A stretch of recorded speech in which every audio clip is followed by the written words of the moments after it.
I'm back. I really hope that wasn't a message from the shadows because it would mean we are running out of time to escape its clutches. Of course, we are running out of time in the regular season, which is 4 rounds of games to go, including one more week of adventuring out of our territories before we return to our second stint of inter-territory matches. I do have some great news, though. I have finally cracked the majority of the code here in the Old Kingdom, and it is actually pointing to a bunker near Liberty's Watch. The group called the Shadow Brigade that we all heard a little about in those audio recordings. I found that name embedded in a lot of encrypted files. And I believe they were based at this new bunker that we didn't know of before. I must go visit it next week so that we might learn more about this organization, which can be very important in our journey. Perhaps I can find something that could protect us as the 6 potential chosen ones who survive the regular season and myself must all travel across the vast ocean to find the Green Bull relic. Of course, there's a lot to learn before the next stage in our adventure. Whether it is what I find at the bunker in Liberty's Watch, whether it is about the results at our home bases, or whether it is about who will make a run in the standings. It reminds me of the time I needed to travel on a caravan to the colony up at Skyward Peaks for the first time. I had to study the route for weeks, so I could escape the strange goblin creatures that feeds on life energy.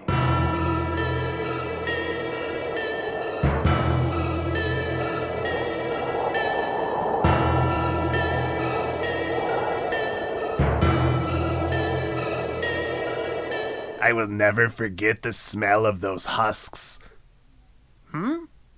What's that? Oh, I've never told you about these goblins before. No matter. It's best you don't know. Wouldn't want to give you nightmares. Especially since most of us have nightmares already of the projections and how they seem to be completely off with the strange happenings around the league. And I am sure it will only get worse as we get closer to deciding who the chosen one contenders are. So please, do not get discouraged. Trust in your team and your mind, because if you don't, you might find yourself swallowed by the shadow of defeat.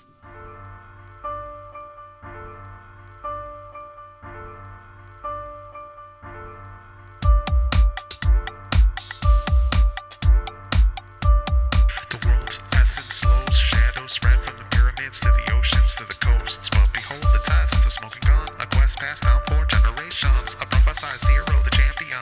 In order to save everyone, thou must drink from the cup. 12 of us on this mission. What's next? 17 weeks to be the best. Injuries and buys, thou should have guessed. The waiver wire request was denied, but maybe a trade will provide an edge and a chance to be a legend. Fight for humanity, reach the goal. It's a quest for the Green Bull. Green Bull.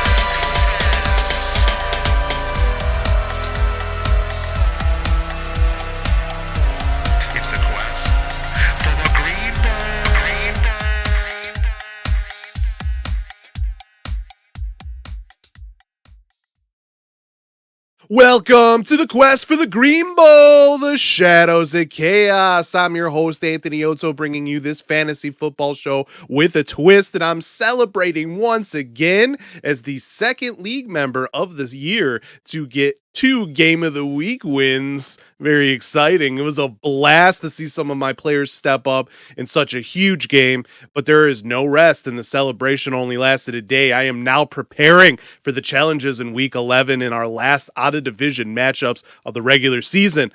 If I win, I get a chance to clinch my division in Week 12 regardless what else happens around the league, but I will get to my upcoming match and all of the other big time matches later in the show, I'll also discuss multiple topics in another installment of The Good, the Bad, and the Idiotic. But first, let's take a trip back to week 10 and go over all of those results in a very low-scoring, strange week, with only one game separating the 11th place team from the 5th place team and 2 games separating 10 of us. These weekly matchups are getting more and more intense, with the head-to-head tiebreaker becoming very, very important.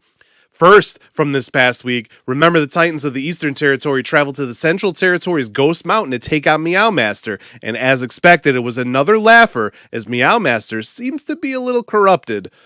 Remember, the Titans won 90.88 to 53.62 despite leaving some points on the bench and having a dreadful performance by Matt Ryan. CeeDee Lamb caught 2 touchdowns and Dearness Johnson had over 150 yards. Justin Jefferson had a big receiving day with 143 yards, and Travis Kelce stepped up with 119 yards. Cooper Kupp also helped pad the final total with 122 yards on Monday night. For Meow Master, Jalen Hurts looked good with a couple of scores, and the 49ers defense had a defensive score, but that was pretty much it in another low point total. Remember, the Titans moves to 5-5 overall, and Meow Master falls to 2-8 and will finish the year under 500. The Western Territory's Siamese Dreamcats had another close game, this time against the Eastern Territory's multiple scoregasms at the Gateway Islands. The Dreamcats had a 66% chance to win going in, but both teams underperformed. Still, a late flurry of touchdowns led to the Dreamcats' 77.02 to 73.72 win. James Conner salvaged a surprisingly poor day with a garbage time touchdown, and Delvin Cook scored his touchdown around the same time. These scores gave the Dreamcats the first lead of the day, a lead that they wouldn't relinquish. For the scoregasms, Tannehill had a couple of scores, and Gibson and Robinson stepped up with a combined 166 yards and 3 scores. But 3 players who scored under 3 points really hurt here, as did the large amounts of points left on the bench. The Dreamcats move to 5-5 and are right in the thick of the playoff race, just a game back in the Western Territory. The Scoregasms fall to 4-6, but are still just a game back of the final playoff spot. The Central Territory's My Heart Will Go On travel to the Golden Sands to take on the Western Territory's Gal Gal, and the defending champ once again defied the projections, as My Heart Will Go On's 53.4% chance to win wasn't even close. Gal Gal won 92.24 to 49.08 with a solid day by Dak Prescott with his 3 touchdowns. Najee Harris and Jonathan Taylor also stepped up again with a combined 259 yards and a touchdown. Renfro also added a score, and the Rams defense and kicker Harrison Butker outscored Justin Tucker and the Raiders defense 13-0. Swift did okay with 135 yards, but My Heart Will Go On had 0 touchdowns, which was a big reason for the low score. Gal Gal is now 6-4 and is in second in the Western Territory by tiebreaker alone. My Heart Will Go On is 4-6 and remains a game back of the final playoff spot. The Central Territory's low-key Lebowski Thor traveled to Skyward Peaks to take on the Western Territory's Uncle Justy in a big tiebreaker match, and Uncle Justy made some slick coaching moves to best Lebowski Thor 130.24 to 84.54. Stephon Diggs finally had a big game with 162 yards and a score, and Josh Allen bounced back with 2 touchdowns. Darrell Williams was a big waiver wire pickup with 144 yards and a score, and Devonta Smith came up big with 2 touchdowns. Moss also added a touchdown, and the Dolphins' defense went off for 4 sacks, 2 forced turnovers, and a defensive touchdown. In fact, Miami and kicker Mike Badgley outscored the Buccaneers and Boswell 30-14. Lebowski Thor did enjoy a big game by Christian McCaffrey with 161 yards, and Melvin Gordon scored again. Hunter Henry also turned in a solid tight end performance with 2 touchdowns, but there just wasn't enough altogether in a very tough defeat. Uncle Justy moves to 5-5 and is just a game back in the Western Territory. Lebowski Thor falls to 5-5 and is a game back in the Central Territory. The Stellar Bitches of the Western Territory travel to the Blue Dunes to take on the Eastern Territory's Green Acres in a battle of first-place teams. Green Acres didn't exactly light it up, but a 41-yard performance by Darrell Henderson on Monday night clinched the 75.3 to 71.2 win. Touchdowns by Herbert and Ekelor helped Green Acres in this low-scoring match. The Patriots' defense also matched a Bills' defense on the Bitches' side to cancel out that potential advantage. Joseph also kicked for 10 points, which helped in a bigger way than one would think. The Bitches did have 2 scores by Ezekiel Elliott and touchdowns by Evans, Hooper, and Anderson, but there weren't enough yards, and a 0 was put in with a mental mistake since Edwards was on IR. Then you had Russell Wilson struggling in a very big way coming off his injury, and that didn't help either. Green Acres moves through 7-3 and is now 2 games in first in the Eastern Territory with 4 weeks to go. The Stellar Bitches fall to 6-4 and remain in first in the Western Territory by tiebreaker alone. And that brings us to where my great superior Superb Owls of the Central Territory took on the Eastern Territory's risky business at his home base, the Old Kingdom.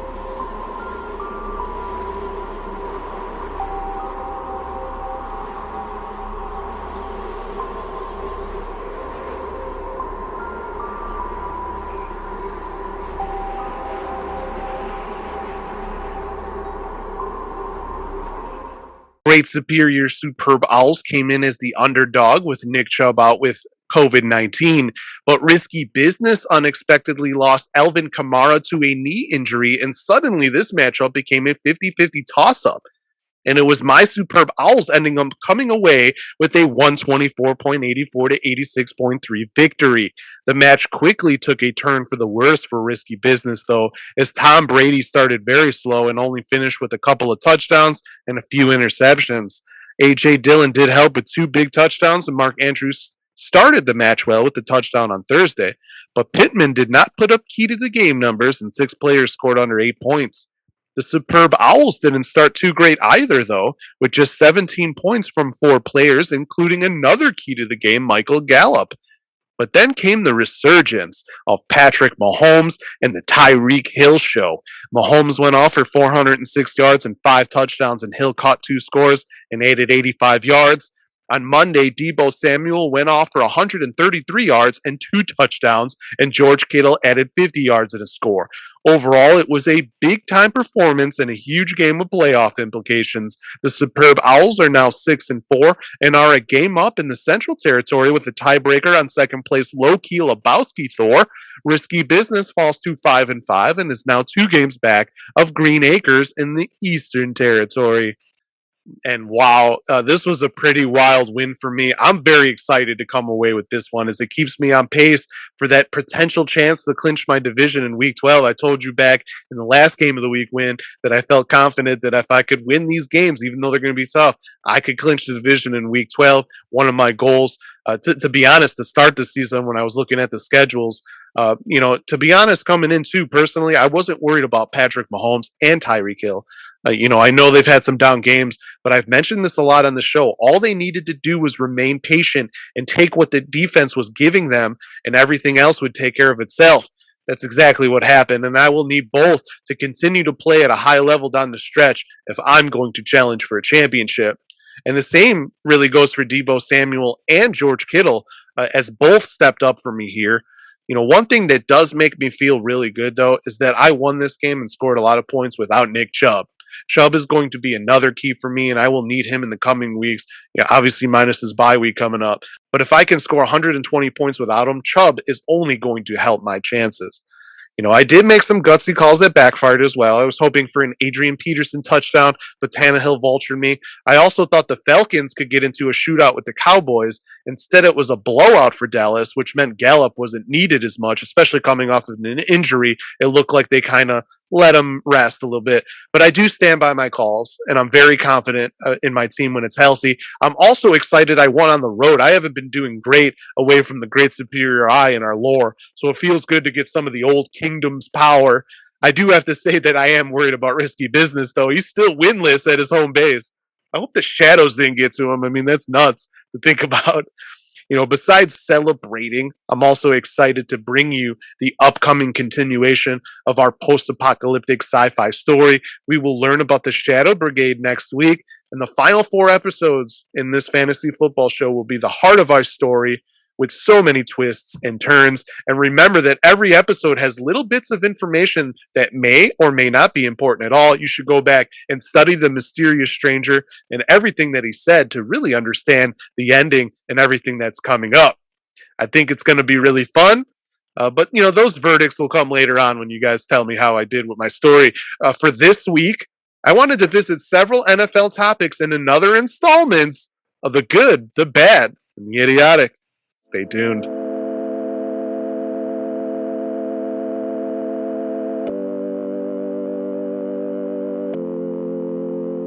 Let me start off this segment with the Aaron Rodgers saga over COVID-19. And this is not going to be a diatribe on whether vaccines should be mandated or any of that. I have my own beliefs, but my main belief is that to combat the virus and keep us moving along, we need to follow protocols with masking and social distancing when not around an inner circle or usual crowd.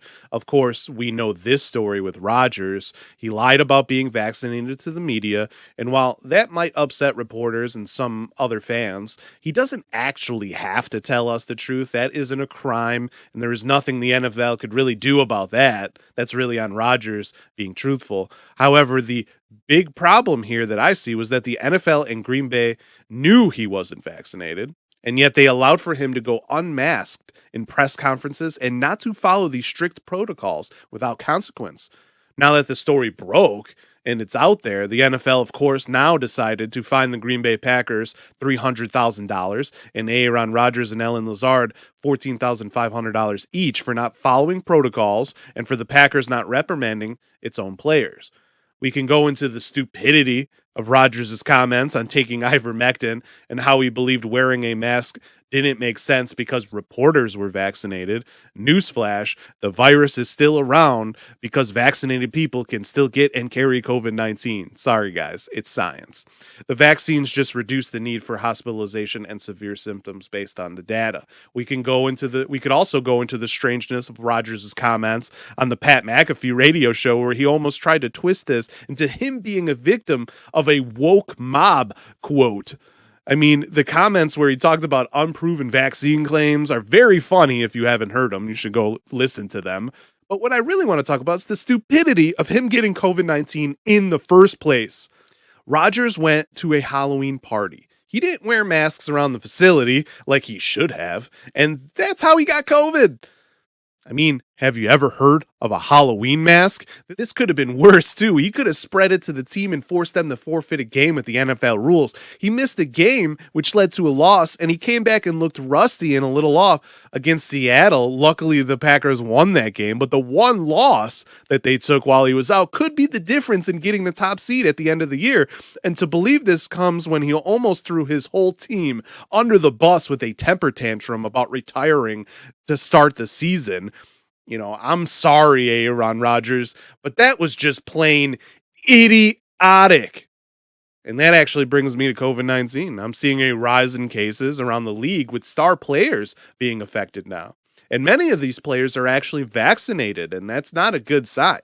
It makes me think that these sold-out stadiums and lax in protocols for vaccinated players might not be enough, especially as we get into December.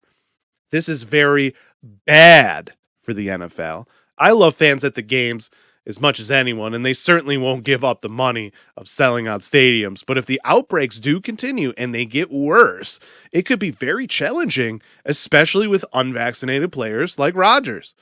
I wish that the pandemic was over, but it's not. And I'm very curious how the NFL will respond if things get worse, especially since the response to the Washington football team scandal was very subpar, in my opinion.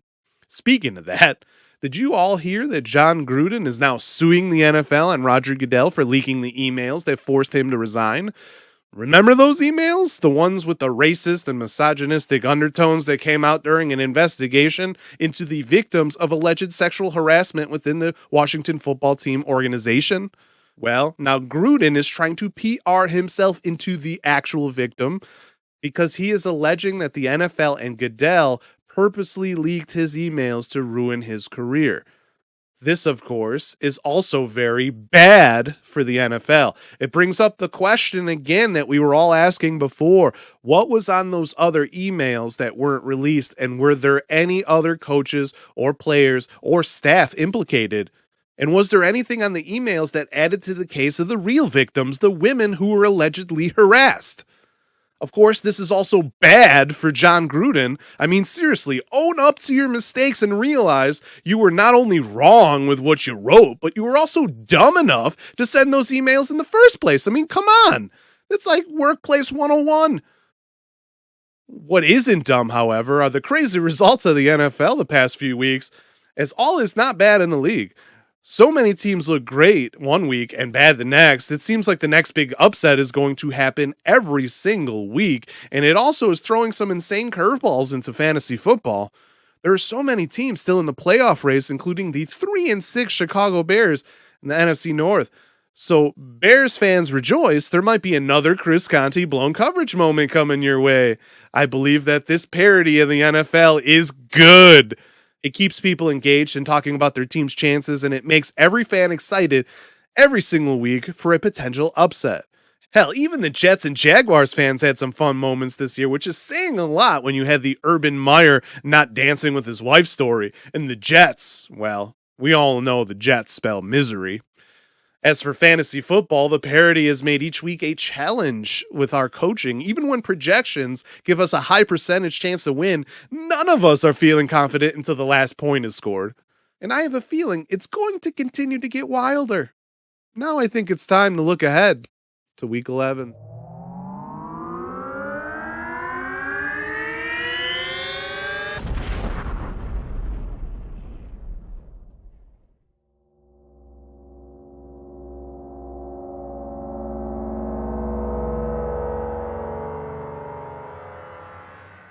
We get another rivalry in Week 11 as the Central Territory's 2-8 Meow Master travels to the Golden Sands to take on the Western Territory's 6-4 Galgal. Galgal enters with a 69.5% chance to win, and that will probably go up when the Packers defense is put in his lineup. Meow Master is expected to not change their lineup, but Logan Thomas might be back, meaning only 1-0 will be taken.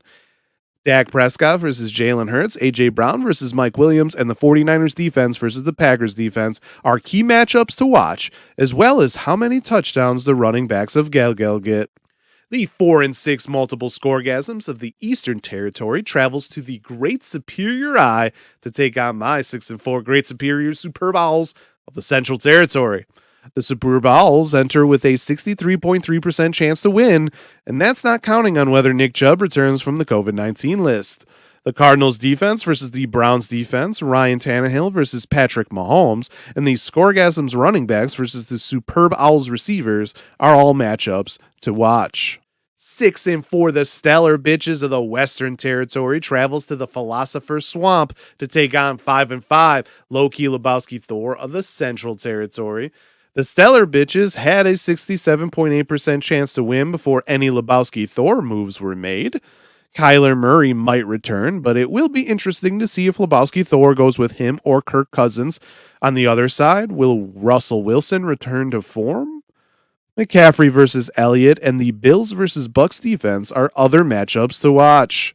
5-5 Uncle Justy of the Western Territory travels to the Old Kingdom to play 5-5 Risky Business of the Eastern Territory. Risky Business enters with a 61.2% chance to win, and there are a few key matchups to watch. A.J. Dillon versus Saquon Barkley, Pittman and McLaurin versus Diggs and Smith, and the Miami defense versus the Steelers defense should all loom large. The 5-5 Siamese Dreamcats of the Western Territory visits Liberty Watch to take on 5-5 Remember the Titans of the Eastern Territory. The Dreamcats have a 60.3% chance to win with many matchups on her side. Cook and Connor versus Ingram and Harris is very interesting, as is Chase versus Lamb. Of course, Chase can cancel out Burrow touchdowns as well. Montgomery versus Carter is another key matchup in the flex, and don't forget about Pitts versus Kelsey. And now it is time for the Game of the Week. In this next Game of the Week, we get to pay attention to one of the top teams in the league, 7-3 Green Acres of the Eastern Territory. Green Acres will be taking on the Central Territory's My Heart Will Go On, who is in desperate need of a win at 4-6 overall. Green Acres is inching closer to what would be his third playoff berth. He started off his league career with 2 10-plus win regular seasons and 2 top 3 finishes overall, coming closest to a title in 2018 when he was runner-up. But Green Acres has missed out on the fun the past 2 years and really wants to keep his foot on the gas here. My Heart Will Go On is looking to just stay in the playoff race after another tough defeat last week, but trailing the final playoff spot by just 1 game means all is not lost. Before we go any further into this matchup, though, let's take a look at our next home base in our journey. Green Acres is the host at the Blue Dunes.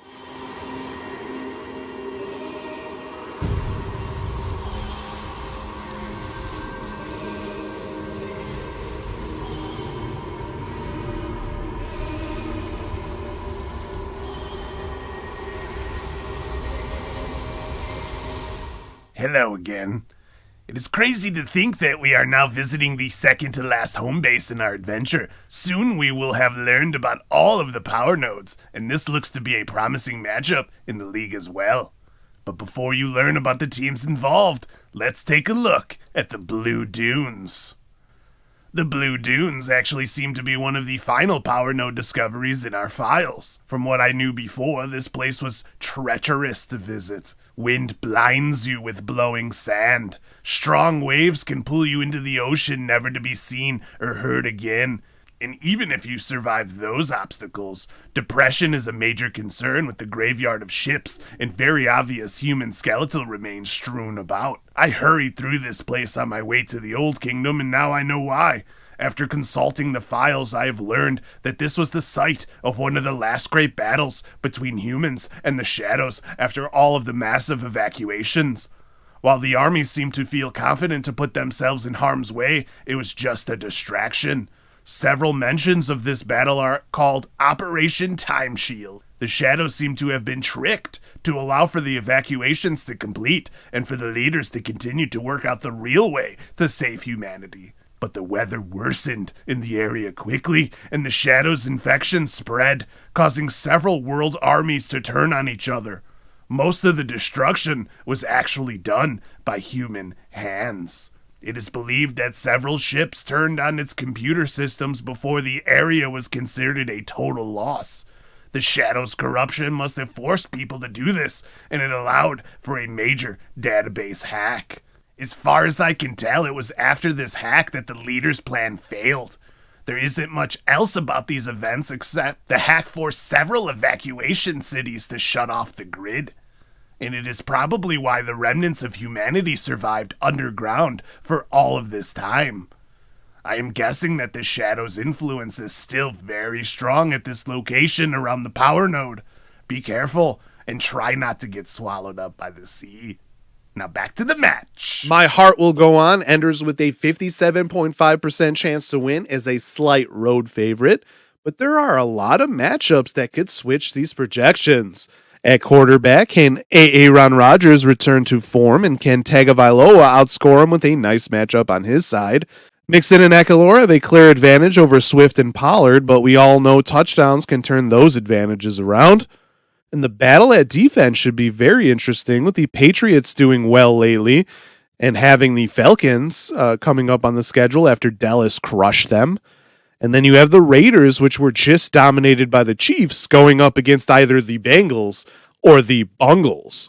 The tight end battle should also be key, with Darren Waller, one of the top tight ends in the league, and Dawson Knox looking to regain his touchdown form before he missed time with an injury. But there are 2 players I am looking at here, and both are Baltimore Ravens wide receivers. For Green Acres, rookie wideout Rashad Bateman is someone that could really help Green Acres build momentum and erase any advantage on the other side. Bateman has played in the last 4 games and is quickly becoming a target machine in the Ravens offense. Lamar Jackson has actually targeted him 30 times since he began to get reps, and that includes 8 targets in the last 2 weeks each. Bateman has yet to catch a touchdown, so that is needed for a breakout here, but with 80 yards in 2 of the last 3 weeks, he's definitely trending up. The Bears defense has also had a subpar secondary this year, allowing 1,673 yards and 12 touchdowns to wide receivers this season. The good matchup, however, also bodes well for my next key for my heart will go on, wide receiver Marquise Hollywood Brown. Brown has turned into the number one wide receiver for the Ravens this season. Brown has 719 yards and 6 touchdowns on 52 receptions, and he's been targeted 82 times. So the volume and production is there, and that's also with Brown dropping 3 touchdown passes this season. Brown can make deep plays. He could also make those tough first down grabs. So he does make plays in a variety of ways. But Bateman has also made some tough first down catches lately.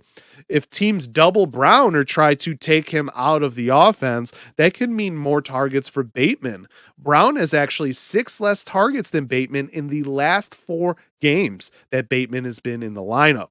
So this matchup is key in many ways for both Green Acres and my heart will go on, and it could be the difference in a win or a loss. That's the show for the week. I hope you enjoyed it. Next week, we get another big story update with more about the Shadow Brigade, and we jump back into divisional play with playoff berths starting to come into focus. Before we go, let's check out the power rankings headed into week 11.